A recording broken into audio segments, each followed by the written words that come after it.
Howdy folks, I'm Gabriel Morris. Coming up in just a minute, I'll make this a nice short little introduction, is going to be my second interview with Teal Scott. I interviewed Teal Scott 6 or 7 weeks ago. We had a very fascinating, wide-ranging, in-depth discussion on a variety of spiritual topics that people seem to have found very fascinating and helpful. And so I wanted to delve into these same subjects again and go a little bit deeper, and that's what we did, and had a very fun and interesting discussion. Now, I will just preface this by saying pardon me once again for less than perfect video quality. On the first interview that I did with Teal, then I used a computer program to record the screen of my laptop, but that slowed down the Skype connection, which isn't very great up here in the Rocky Mountains of Canada, and also the audio didn't come out that great. So I decided to try something a little bit different and just point my camera here at my laptop screen and record the interview that way. That resulted in much better audio. However, the video once again ended up distorted with the colors off because of the light reflecting off of my laptop screen, and also because of my camera kind of trying to focus in and out on the screen there. So my apologies for that. Despite that, I think that you will find this to be a very fascinating, revealing, thought-provoking, in-depth discussion on a variety of topics related both to our lives in the physical realm and the realms beyond the physical.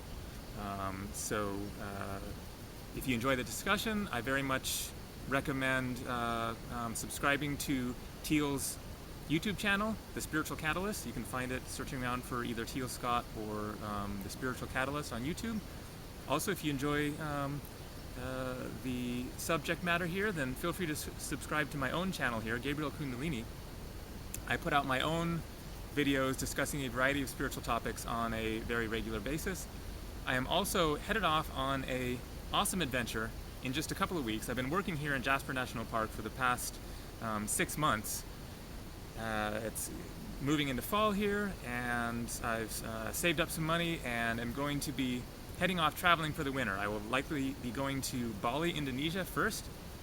I also might go to Thailand, trekking in the Himalaya mountains of Nepal. I may go back to India for the 6th time, and we'll see where else I end up. It's going to be quite an interesting adventure, so feel free to subscribe here and follow my adventures both in the outer world and my inner reflections and contemplations. So without further ado, coming up next is my second interview with the amazing and very thought-provoking Teal Scott. Enjoy.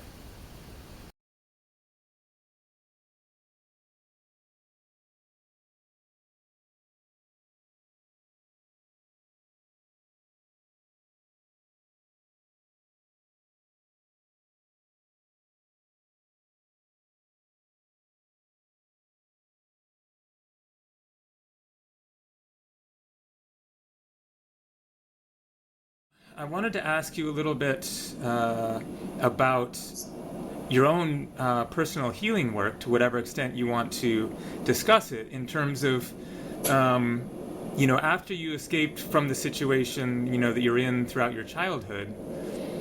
I think a lot of people are quite amazed to see such a clear and present, person. As you've said yourself, you should really be in a mental institution. I mean, anyone who went through that for a weekend, would be, screwed up for life. And yet, the bulk of your childhood was in this horrible situation. So once you escaped when you were 19, I know you've described how. Now, was that Blake that you escaped to when? Yes. That you described in the house, and you're cutting yourself and Yes. Over the next 5, 6, 7 years, how did you come back to your senses? I threw myself into sports. That's right. You're an extreme skier. Yeah, and I feel like what sports did is I was trying to use sports to escape all of the stuff that I've been going through, because it's very simple. I mean, if you look at the mind of someone who's escaped from a situation like I escaped from, Mm-hmm. where everything's controlled, you're told what to eat, you're told how to move, you basically have somebody who's walking you through life, ordering you about what to do every minute of every day. Mm-hmm. It's about self-abuse, obviously. Mm-hmm. You know, you're skating all the time or skiing all the time, and your physical body goes in and out of these patterns of ill health, because when you're at that level of athletics, it's not a matter of if your body will break down, it's when. It's very parallel. So it was just familiar enough that I had a coach telling me what to do all day long. I was punishing my body, and I could do that to the extent where I could push it past the limits of where normal human bodies go. Mm-hmm. So I was winning. Mm-hmm. It was very structured. You know, I wake up, I know what I'm doing at 8 o'clock, I know what I'm doing at 9, 10, 11, 12, but what I didn't really account for is the fact that you find quickly in the sports world that the only thing that's preventing you from getting to that next level, whether that's a World Cup title or the Olympics, is always your own mind. It's not your body. Mm-hmm. We may use excuses like, well, I didn't make it to the Olympics because my body weight's too small or too little, and I am in a gravity sport. Mm-hmm. Is that what keeps you in that spot is mentality. And if in order to really conquer that kind of mentality, you have to go back into what it is that's blocking you. Yeah. Of course, that led me back into my childhood. And so I had an incentive that I didn't have before. Because when you get away, it's kind of like I never want to look back, you know? Yeah, I just did a video that I just uploaded this morning, and I was talking about one of your posts on your Facebook page. You said, as long as you have resistance to revisiting the past and to traumatic events or whatever coming up, then it's unresolved, it's unhealed, and true healing means you can go there with your mind and be okay with it and have no resistance to it. But also what I said in the video was, sometimes when you get out of a situation like this, you come back from a war, you get out of an abusive relationship, just for the sake of your survival, you just have to get the hell out of there and just be like, screw all this, I'm never looking back. And so, yeah, I mean, you just have to go into survival mode and do what you need to do to survive, and then look back to it. So were there any particular, go ahead. No, I was just going to say, after that running away, the sports gave me an incentive to actually go deal with my crap, basically. And I ended up lining up with someone who is a terrible relationship. It was an absolutely terrible relationship, but it was interesting because we actually saved each other. That year when I was on the U.S. telemark ski team, and I had run into somebody who was on the U.S. speed skating team, and he was addicted to cocaine. Okay. And I ended up taking him into my house and ended up helping him detox from cocaine and get off of drugs. And it was interesting because even though the relationship was terrible, we saved each other's life. So that's what I did for him. And what he did for me is he actually was the first person who looked at me and said, "This is not okay. What you're talking to me about in your childhood is A, not normal, B, I am literally going to leave you if you don't get help because it's too hard to be in a relationship with you." So, and I hated him for it at the time, but he was the one that actually pushed me into therapy. And luckily, for the first time in 13 therapists that I had had at that point, I met one that was amazing. Okay. And she dealt strictly with ritual abuse. That's the whole practice. Can you believe that? Wow, that's lucky that you found her. It's really depressing that in Utah it can be its own profession just to see kids that have been ritually tortured. Yeah. But I went in and she knew exactly what she was dealing with, and she was incredibly good. And she pushed me to places that I would not have gone by myself at all. I see. And I've spent 5 years going in, mentally saving all of these children one by one in every single scene that was stuck in me, and then rescuing them and finding some kind of internal resolution. And then it was all about mental awareness, awareness of why you're doing the things you're doing. Yeah. Why is it that you have to line up 5 men at a time just in case one of them decides that they can't hang out with you today, Yeah. Subconscious fears. After years of that, I was confused. I mean, I had a lot more freedom. I was to the point where I had a lot of awareness. That's what separates me from a lot of people, I think. I was able to get out of survival mode. I like to think that's because, in general, I'm kind of a ball buster and a little bit brave. So I'm the kind of person that if I'm really fearful of something, I don't really like putting up with that in myself. Yeah. So that pushed me into this awareness where suddenly I started asking the question, okay, well, I understand I'm free enough that I can see the whole picture. I can admit to the truth of my childhood, which is that, this guy wasn't actually your real dad, and he probably didn't do this because he loved you. He probably just wanted to hurt you and get off on it. Mm-hmm. So after that, it was still this question, okay, but I'm not happy. Like, I'm still waking up with major issues, and I have no idea what that word means. And it was interesting because what I was met with in the mental health community is nobody knows what that is. Mm-hmm. And that didn't work for me. Now, what didn't work again? That they don't know what happiness is. They didn't know what that would take. And the general consensus, even amongst the major psychologists, who are in charge of trauma, invented how girls like me get themselves mentally out of situations like that without killing themselves or someone else. Yeah. They still had this attitude of, where they'd sit down, even with anybody that I was with, and say, look, she can't be left by herself in a house, ever. She can't ever drive herself somewhere by herself, ever. Mm-hmm. We're dealing with certain limits. I mean, they bring out the brain charts and say, look, this is what Teal's brain looks like. It's formed this way because at this early age, she was abused, and the brain does this when it's abused, and so it's actually malformed and isn't going to work the way you want it to work. And I would sit there and listen to them, and for a while I sunk down into the stupor of like, all right, this is my life. It's just the bummer. I have to basically warn everyone before they get into relationships with me that this is what they're dealing with. What a terrible message. Yeah, and like after probably a year of that, I was like, this doesn't work. I am not going to deal with that. Yeah, you're not going to accept that happiness is no longer possible. It's just a brain thing, and that's it. Deal with it. Yeah. Yeah. Well, good for you And so I started researching a lot. I started looking into all kinds of different people's ideas, self-help experts about what happiness was, and I would read it and be like, oh, that's crap. And I'd read it and be like, that's crap too. And read it and be like, oh, that's horrible. What the hell are these people talking about? And then I stopped for a minute and I was like, wait a minute, Teal. Why is it that you know that this stuff is crap that people are talking about, that it doesn't work, that it's not a good explanation? And how can you say that on one hand, and on the other hand say that you don't know what happiness is or how to teach it? Yeah. And I sat there for a minute and thought, oh my gosh. You're right. Maybe I experience more happiness than the average person does, and I just don't know it yet. Mm-hmm. So it's true. It's completely true. And I was watching people. I spent a long time observing people in their day-to-day jobs, just sort of surviving. And I was like, holy crap. This whole time I've been like, what the hell is happiness? No, I actually do know what happiness is. And most people on this earth aren't living it. And I know how to get them to that place. And then I started teaching. Awesome.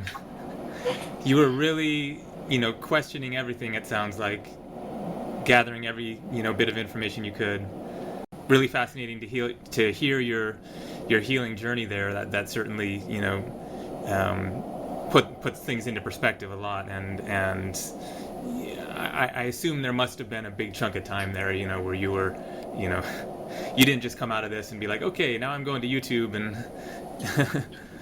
Oh no! It's like right now I try to be in a good place about how nuts I was. Mm-hmm.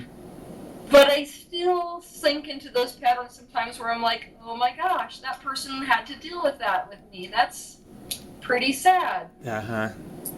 I was not much fun when I got away at all. Uh-huh. Oh, well, I'm sure.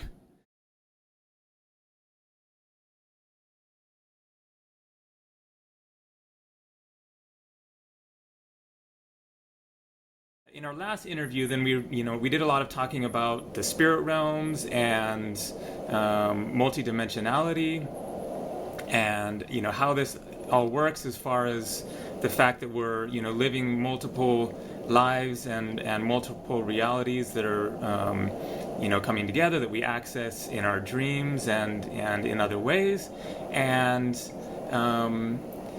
you mentioned that we have some kind of a previous connection, You referred to us as colleagues in a organization, otherworldly organization that it helps to assist other worlds. And so I kind of didn't jump into it, completely at the time, but to whatever extent you feel, then I was curious to go into that a little bit deeper. And the first thing that I wanted to ask is just for people to understand a little bit better how you're sensing these kinds of things, beyond the physical realm. How does that come to you? Is it just a sense? Is it a voice? Is it a vision? It's all of those things. So it's kind of like a full sensory memory. Okay. Which is as vivid as what did I eat for breakfast this morning? It is. Wow. Yeah, it's just that the memory I came in with was a lot more than just what's happened here in this life. Yeah. But it feels the exact same as trying to remember, like your first high school dance. Uh-huh. Yeah. You maybe have to reach for it a little bit and, Not really. Not really even, huh? It depends how much you liked it. No. Yeah. It's been a little bit longer for me. Oh. I'm 41. Yeah, you don't look that. Yeah, I know. Thanks. Now, one thing that you clarified was that, I said, oh, so sometime before I was born, we had some kind of meeting in the spirit realm, and then we came in and we're doing our thing. But then you said no, it's now. So what does that mean that it's now? Well, what I mean is that it's not like that being that had that meeting is gone. Mm-hmm. It means you're actually a living, breathing extension of that entity, uh-huh. who is still currently living, and we still currently meet often. Okay. It's just that you and me, currently are in a sixth-dimensional perspective, mm-hmm. There, and from that standpoint, it's not difficult to understand how to project forth your energy. It's not difficult to project your energy forth. So it's kind of like this. Let's say that us, from our third-dimensional perspective, could project our energy forth and be living a simultaneous life as a blade of grass outside. Mm-hmm. So I could switch my focus from here, having this conversation, to living as a grass blade outside. Mm-hmm. That's basically what's going on with our physical bodies right now relative to extraterrestrial beings. Okay. They call it a soul fork. A soul what? A soul fork. Soul fork.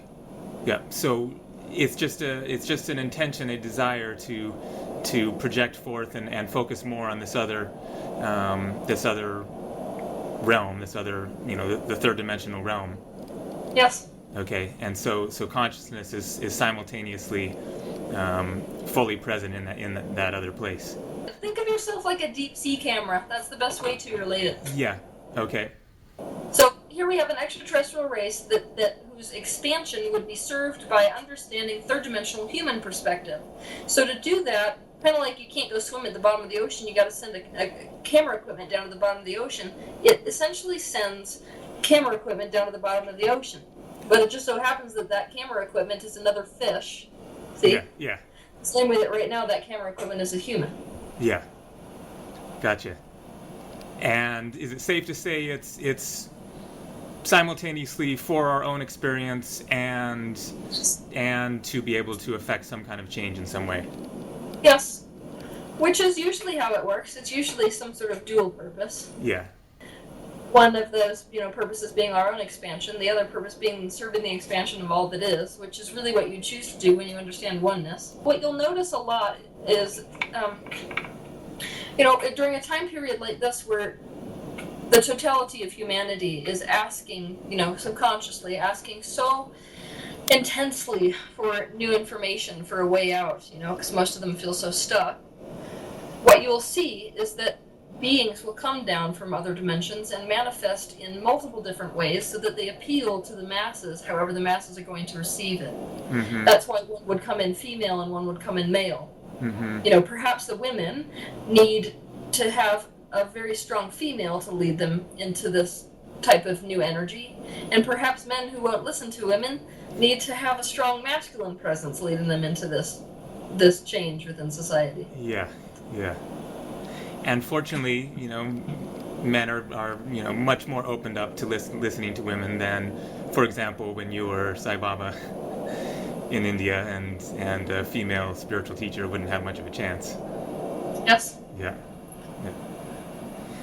And so, are there like how many beings could you say that are part of this organization that you speak of? I mean, I know that's a limited concept, but at any given time on planet Earth, there's probably 100,000 from this one organization that we're a part of.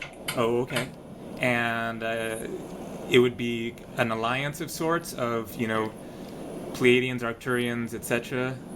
Well, the best way to think of it is like this is so sci-fi, but it's the only way that I have to explain it. Okay. It's a little bit like an intergalactic Greenpeace. Yeah. You know how a Greenpeace on physical Earth, there's many people from many different countries that join Greenpeace and participate in Greenpeace. Mm-hmm. If you could look at this on a species level instead of a race level, there are multiple different species, extraterrestrial species, that choose to join up with this organization and go to wherever the place is in the universe which is needed the most. Mm-hmm.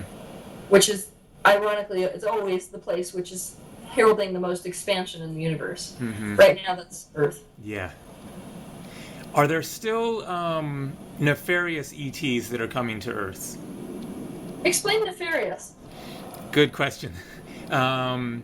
Ones with unloving intentions who are here simply out of like, who are these weird humans, and let's sort of dissect them and see what they're about, as opposed to having some kind of a benevolent purpose. Yes. Yeah. Of course, the human race is so focused on its own victimhoodness that it must be a match to something like that. So. Yeah. Yeah, you watch a good deal of that. In fact, many of us who are here from this organization, that's kind of our dual purpose, is to prevent. I don't want to use the word prevent because we understand the law of attraction, and so you can't prevent anything that is invited. An invitation is based on individual focus. Mm-hmm. But part of our dual purpose here is to educate people so as to get them out of the vibrational range of those particular E.T.s. Mm-hmm. Mm-hmm. It's a holdover, but I mean they're misunderstood. I have to always preface it this way because we've made them monsters, and the reality is that the perspective of these particular beings is valid. Mm-hmm. What they are, most of the ones that we've been focusing on is the reptilians, and the thing is, they, as a species, are like universal flies. They clean up garbage. Uh-huh. They have a very limited view of what garbage is, Uh-huh. but they do have an argument as far as the human race is concerned. Because if you take a snapshot of planet Earth, we are more like a disease on the planet Earth than we are like a beneficial symbiotic organism to the planet Earth right now. Simply because of just the way that we're handling ourselves. Yes. Yeah, I mean our potential. And relative to other species especially. Uh-huh. So when we look at the universe in terms of symbiosis, humanity is not a good candidate. We're the kind of people that don't care. We're the kind of species in general, let's just overestimate, because we all know that there are millions of people within the human race that don't fit this bill, but by far the majority fits this bill, which is we don't really care about other species, we care about us. And we don't really care about what we do to the planet Earth because this is an unlimited resource that we are going to basically exploit because we have such a level of disconnection with everything around us that we don't even feel like it impacts us to destroy the planet. Mm-hmm. So when you take that snapshot from an extraterrestrial perspective, it's kind of like, oh, well, let's just take these guys out.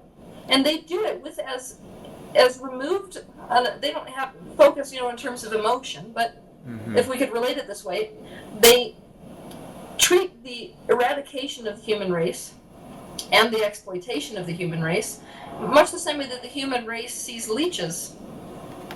Yeah. What is the problem with picking a leech off if it's continually contaminating the organism that is supporting its life function? Mm-hmm. And what So you and us, those of us that are down here on the opposition of that, are here to basically help people align with the opposite of that, to become a symbiotic society with the planet Earth and a cohesive society in and among ourselves. And when we do that, we emit enough of a frequency that we have basically proved the value of the human race, and thus those other species can't even exist here. They won't be a vibrational match. Yeah. And what would you say is at the root, the root of this human problem? I mean, that's a big question, I know, but... At the root of this human problem is that most humans feel so damn powerless that they can't do what it takes to get themselves in an emotionally good space enough to perceive the unity. Yeah, that is to see the benefits of this other way of being. Yeah, because it doesn't... they haven't experienced it in order to understand, the great potential that is there. If you just shift your thinking and your feeling. You could call it the lack of awakening. Yeah. Yes. Most humans function in a state of asleep. They don't question much. They're in survival mode, and so this lack of awakening is what creates that kind of a vibratory rate, which makes you low enough to perceive yourself as entirely separate, and thus start fighting from a vertical thinking perspective to get on top of other things. And it tends to perpetuate itself in that it's continually reinforcing, the truth of the situation, or I mean the misunderstanding of the situation, that you have to be in this defensive mode of, nature is your enemy, and your enemies are your enemies, and and life can't be easy and pleasant and joyful and loving and creative and still work.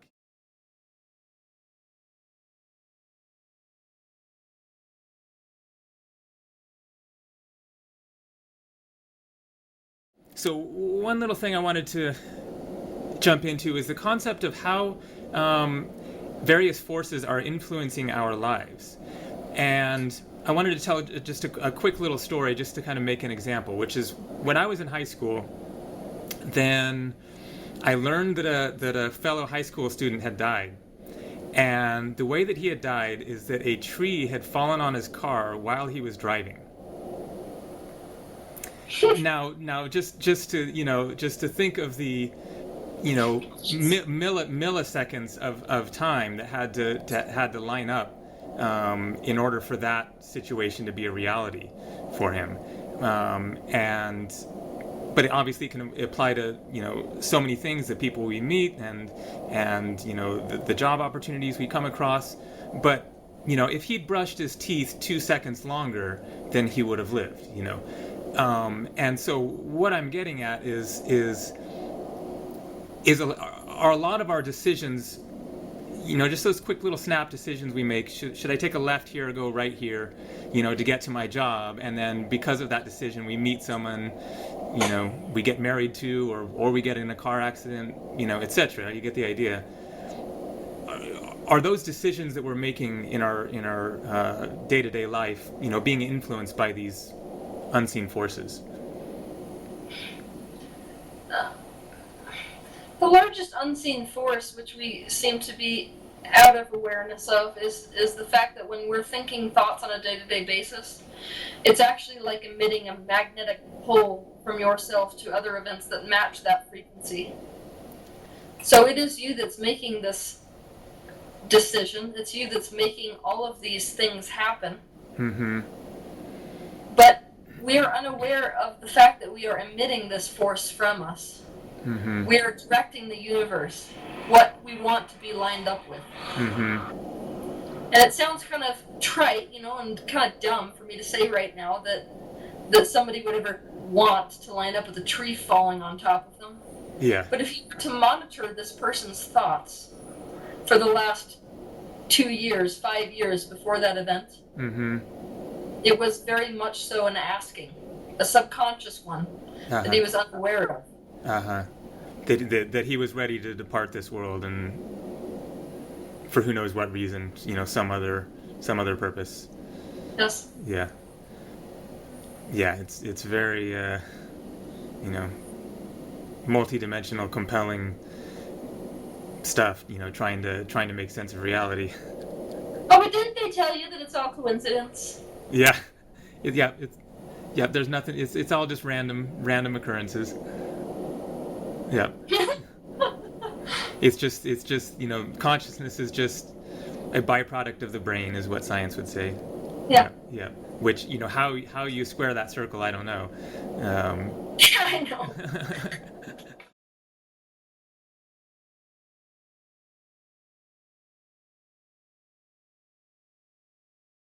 So on the subject of following desires, and I know you've kind of you've clarified this to an extent, but just wanted to get another take on it, which is, I'm sure that a lot of people misunderstand what you're talking about when you say following your desires, and would say, what if my desire is to go shoot up heroin again, or go kill somebody, etc. How do you make that distinction between following one's desire versus doing whatever you want in the moment, whatever your impulse is?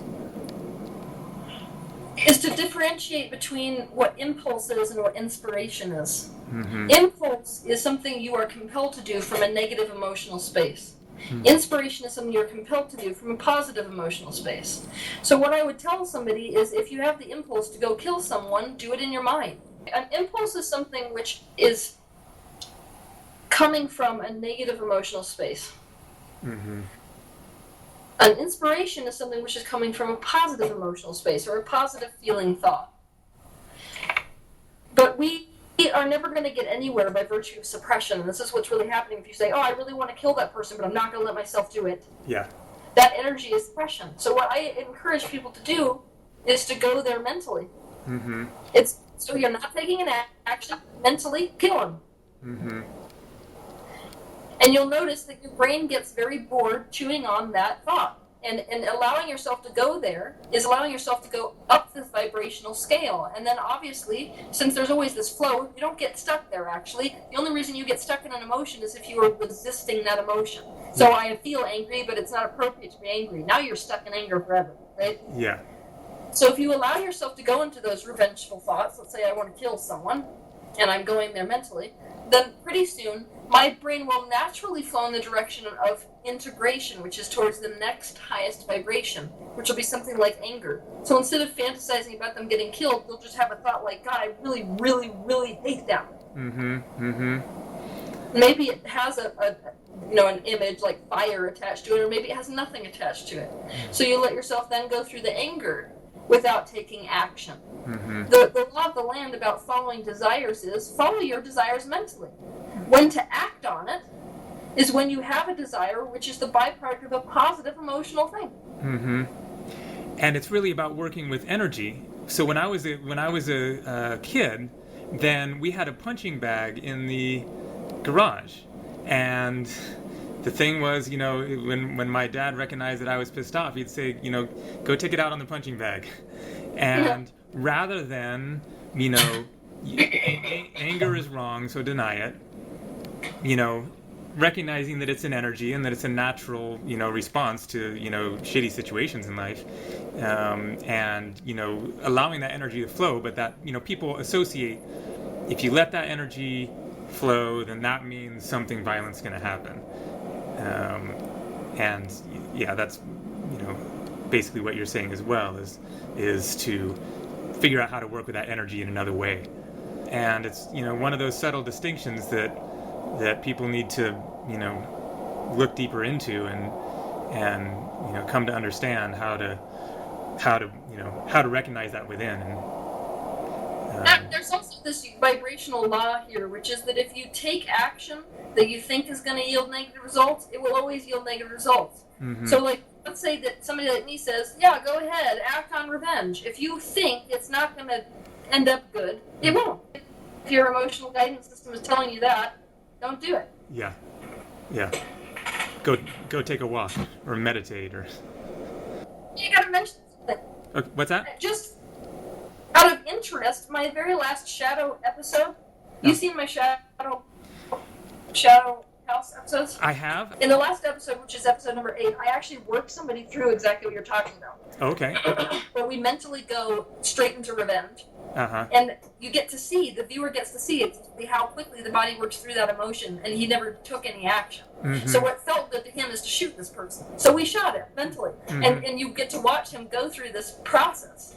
And it's a really good example of how this works for people who don't understand the concept of follow your desire. Yeah. Is to understand that it's about the energy. That's really what the issue is.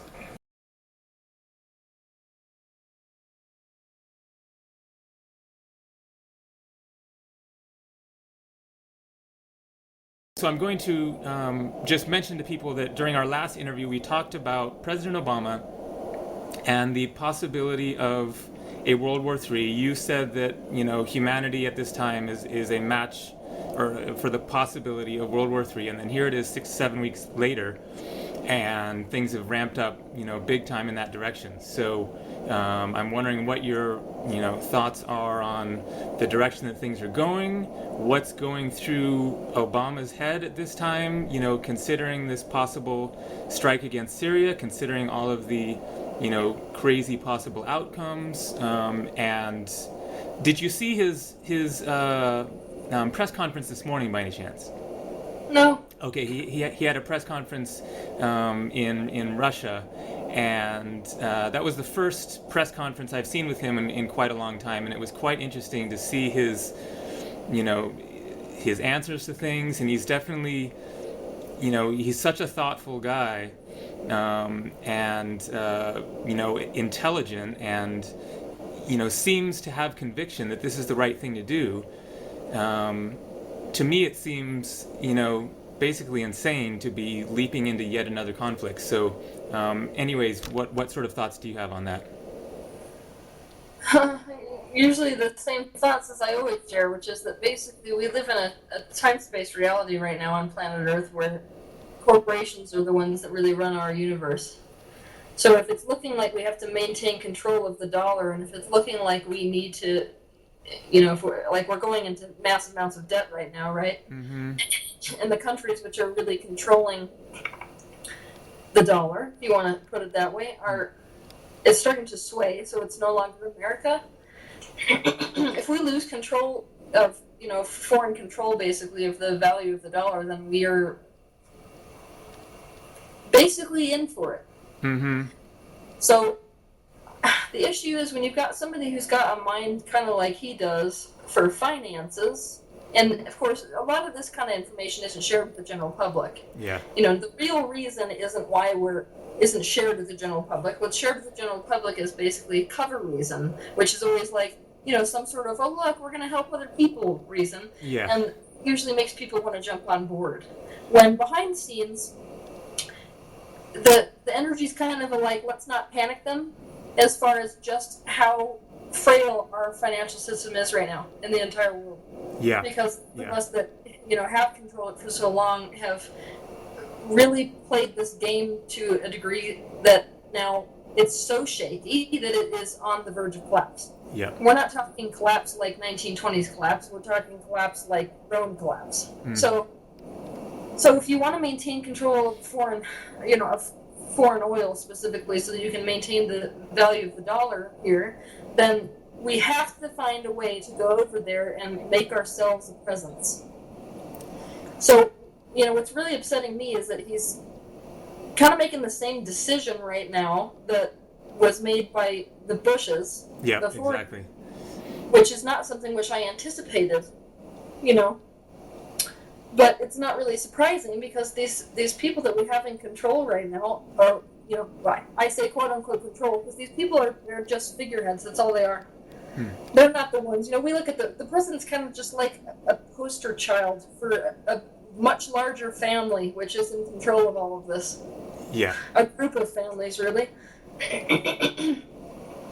So the bottom line is they're going to make any excuse they can make in order to get to the Middle East. Yeah. Because the Middle East right now is kind of like the wild card. It's the one that's out there that's the most pissed, that is actually the one which holds the key to potentially taking control of the world dollar and the value of money here. Mm-hmm. The one that sets the stage. And it's never looked very good, honestly. When I look at the life path of mankind, obviously, ultimately, what we're headed towards is a kind of a unified society, but what it's going to take to drive people there is sort of a story I like to leave out, you know? Because while most of us who are listening to this kind of a call are already on board with that kind of lifestyle, you know, the potential of societies which don't even run on the dollar, unified societies, much more utopian, we're not the ones that are really supporting all of these things that are happening in the government. And so the ones that we basically, I don't want to say worry about, because anything you focus on you line up with, but the ones that we really have to worry about if we were going to play that game are the people who are not that way, which is by far and away the majority. Yeah. Who are in a low enough vibration that they have not even gotten to the point where they desire that. They're the kind of people that see things vertically. They'd rather America be on top of other countries rather than humanity be unified regardless of where you come from. So they're the kind of people that fall into this trap of divide and conquer. And when you've got that many people who are all focused on that desire, then they're going to manifest that desire. And obviously once they line up with it, they're going to change their minds. They're going to have a new desire, but you know what it is that they're lining up with right now is not the most fabulous. Yeah, it's... I've made real sure to get my passport for myself and everyone else in the house. Gotcha. Yeah, my escape plan is basically I'm headed to Bali, most likely in a couple of weeks, sometime mid-October. But Asia in general, where you can live for cheap, and it's the tropics, and I just don't want to be in North America, basically. So do you see it that? Oh, I know. Yeah. So do you see it that Obama is, to some extent, being deceived, and the whole pretense at this point is this chemical attack, which just looks like false flag, like crazy. Do you think that Obama is basically that he understands all of what you were talking about, and that he's going along with the program, or more that he's getting drawn into it? He's getting into it. Yeah. Yeah. He's getting drawn into it, and it's a very compelling argument they make, because, I mean, we're kind of between a rock and a hard place. Yeah. Because if we lose control of the dollar in the world right now, then and our economy falls, which is what he's ultimately in charge of, then that looks like the Great Depression times 100. Yeah, for American citizens. Yeah, I've been watching a lot of videos on that, and it isn't for conspiracy theorists anymore of the potential collapse that's coming. Like all mainstream economists who are heads of major corporations, etc., are all saying the situation with the dollar, with derivatives, with the money printing, etc., is all just holding things together. It's a house of cards that's on the verge. Right now, what we're looking at, those of us who are able to see the future of mankind and where we're currently headed, we're creating some really amazing things, like Earth ships that are already in development, and these sustainable communities which don't rely on finances at all. We're creating some really amazing sort of backups right now, so that when that goes down, we can actually put that into action, and it will become the new blueprint for society. But at the same time, it's this interesting thing where we have to kind of live in this uncertainty and live in a way in which we sort of come to grips with the idea of totally letting go of things. I mean, non-attachment. Yeah. I'm at the point right now where every time I put money in the bank, it's a process of releasing resistance to losing it completely. I hear you. I've got cash on hand just in case, but yeah, I mean things could change in a day or a week or whatever. And then so what I usually tell people, because people say, well, what should I do with my money? You obviously are able to see things, so what should I invest it in, or what should I put it in? And the interesting thing is, when you look at the dollar in the world, a dollar is a representative of human energy. That's what it is. So it's like you're saying, I'm going to put an hour worth of my energy into whatever I'm doing, and that's worth some dollar amount. And so if you look at the real value, what the real value is basically human energy.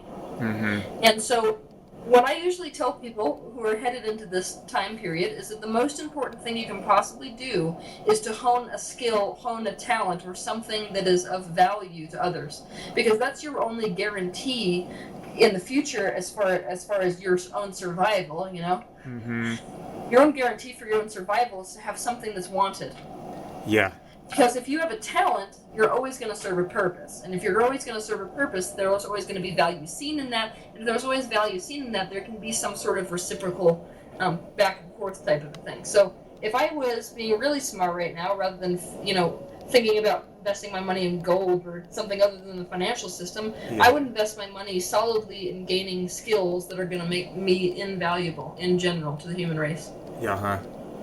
Yeah, something that has real value. I mean, everyone's talking about gold and silver, etc., but that's based on the current financial system. I mean, that's exactly. What do you do with a bunch of bars of gold when you're hungry and the economy's collapsed? Exactly.